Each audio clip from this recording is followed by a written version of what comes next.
አማራ ካልሆንክ ክልሉን ልቀቅ። አቶ ምርጫው ስንሻው ያፈነዱት ቦምብ ታይቶ የማይታወቅ ውዝግብ። በአማራ ክልል መኖር የሚችለው አማራ ብቻ ነው።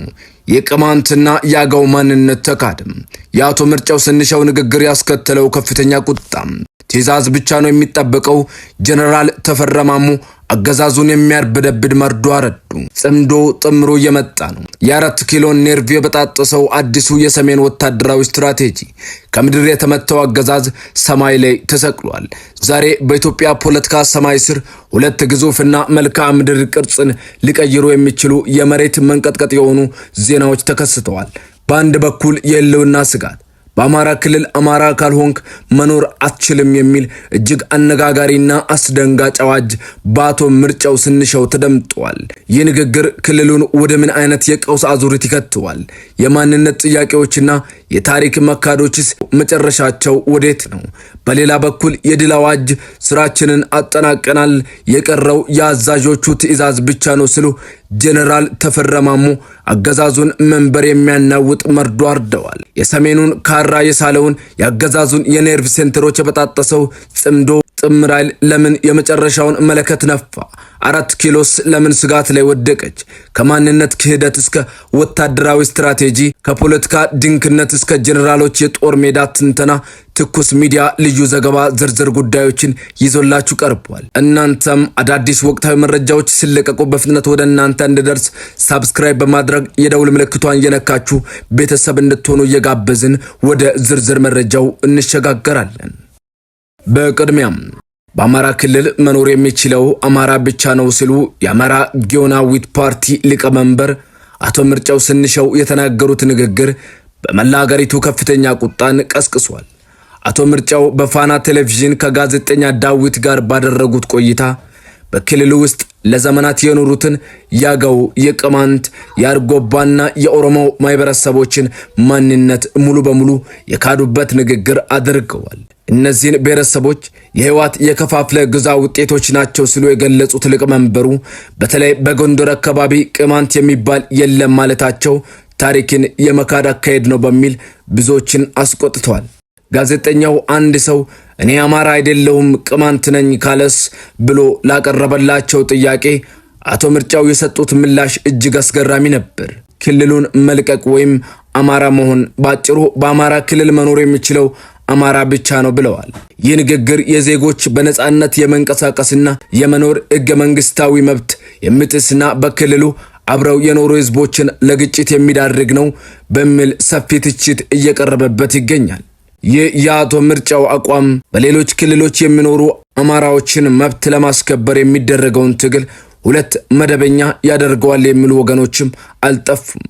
ጉዳዩን ስንመረምረው እንዲህ ያሉ የማንነት ክህደትና የማስፈራራት ንግግሮች የአገሪቱን አንድነት የሚንዱና ጥላቻን የሚዘሩ መሆናቸውን እንገነዘባለን።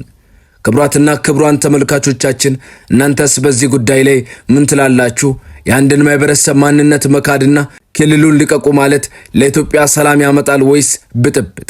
አስተያየታችሁን በኮሜንት መስጫው ላይ አስፍሩልን። በሌላ ዜናም የጀነራል ተፈራ ማሞና የአርበኛ ዘመነ ካሴ አስደንጋጭ ትንተና። ጥምረቱ ስራውን አጠናቋል። የቀረው የአዛዦቹ የመጨረሻ ትዕዛዝ ብቻ ነው።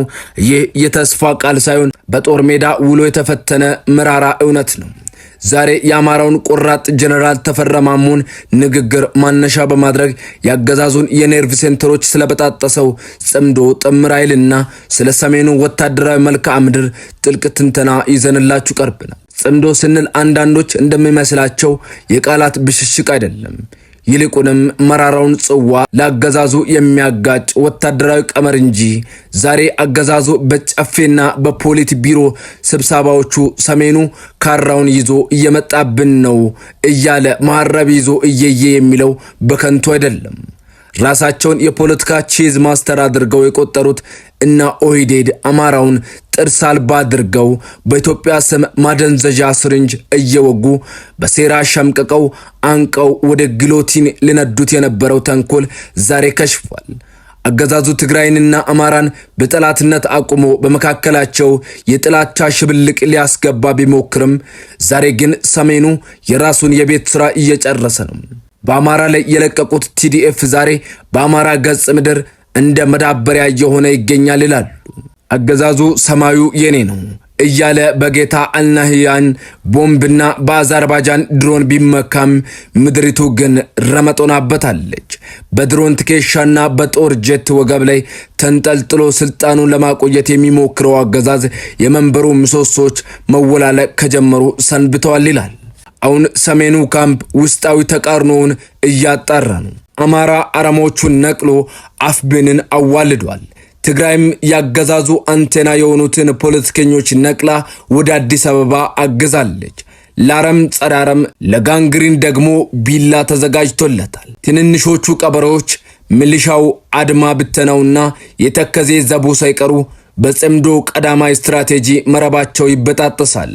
በትልቁ አሳ ባገዛዙ ላይ ከመረባረብ በፊት ትንንሾቹ አሳዎች እንዲሳሱ ይደረጋል። አው እየመጡ ነው። ጨለማው ሊገፈፍ መቃብር በትንሳኤ ሊተካ መለከት ተነፍቷል። ይህ ድምፅ ከበረሃ የሚሰማ የወገቡ ቀበቶ የማይፈታ በውሃ ሳይሆን በእሳት የሚጠምቅ የጽምዶዊ መብረቅ ነጎድጓድ ነው እያሉ ይገኛል። ተመልካቾቻችን ይህንን የታሪክ ሂደት እንዴት ትመለከቱታላችሁ? ጽምዶ ጥምረቱ የኢትዮጵያ የመጨረሻው መፍትሄ ይሆናል ብላችሁ ታምናላችሁ? ጀነራል ተፈራ ማሞስ ያስተላለፉት መልእክት ላገዛዙ ምን ትርጉም ይኖረዋል? የአቶ ምርጫው ስንሻው አማራ ካልሆንክ ክልሉን ልቀቅ የሚለው ንግግር በክልሉ ለዘመናት የኖሩ ብሔር ብሔረሰቦችን መብት የሚገፋና ኢትዮጵያን ወደ በለጠ ግጭት የሚገፋ አደገኛ አካሄድ መሆኑን ተመልክቷል። በጀነራል ተፈራ ማሞ የተበሰረው የጽምዶ ጥምር ኃይል ዝግጅት መጠናቀቅ ያገዛዙን የህልውና መሰረት የነቀነቀና በመሬት ላይ ያለውን የኃይል ሚዛን የለወጠ ታላቅ ወታደራዊ ክስተት ሆኗል። የነገዋ ኢትዮጵያ ዕጣ ፈንታ የሚወሰነው አንዱን በማግለል ሳይሆን በጋራ በሚደረግ የነጻነት ትግልና የዜጎችን መብት በማክበር ብቻ ነው። ትኩስ ሚዲያ እውነታውን ማድረሳችንን እንቀጥላለን።